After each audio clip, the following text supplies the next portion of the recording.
All right, so Ilyan Omar and Rashada Tlaib have been denied access to travel into Israel. And I do apologize if I mispronounced either one of their names. It was not intentional.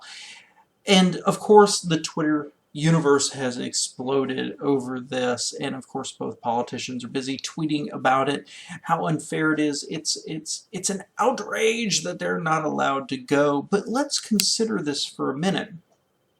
First, in the bigger picture, Israel is a nation surrounded by enemies who have at various times in the past 40, 50, 60 years called for its destruction, called for the extermination of the Jews, for the elimination of Israel as a nation.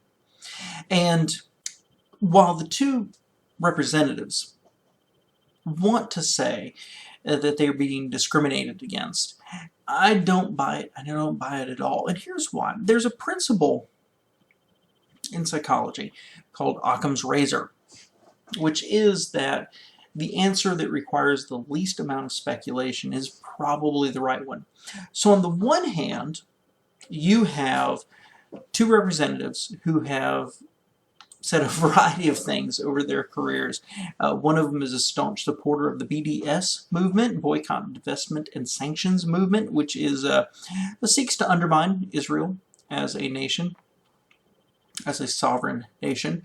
Omar specifically has said, quote, "Israel has hypnotized the world. May Allah awaken the people and help them see the evil doings of Israel."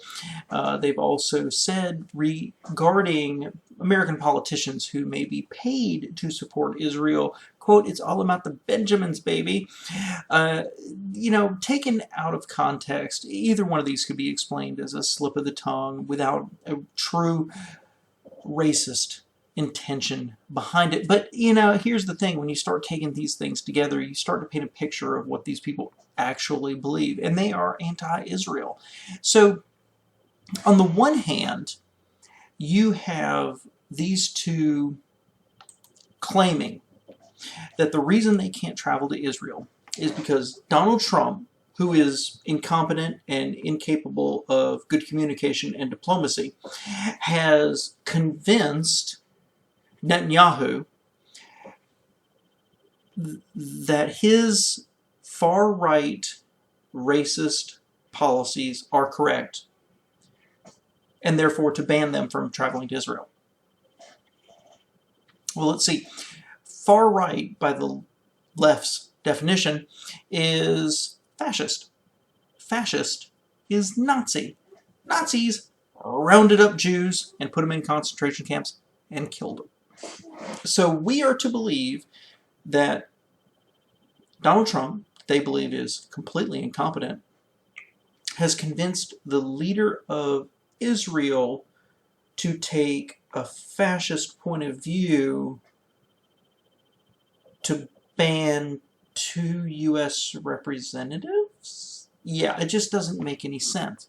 The other side would be Israel has listened to the tweets, speeches, and positions of these two these two representatives. They're not candidates.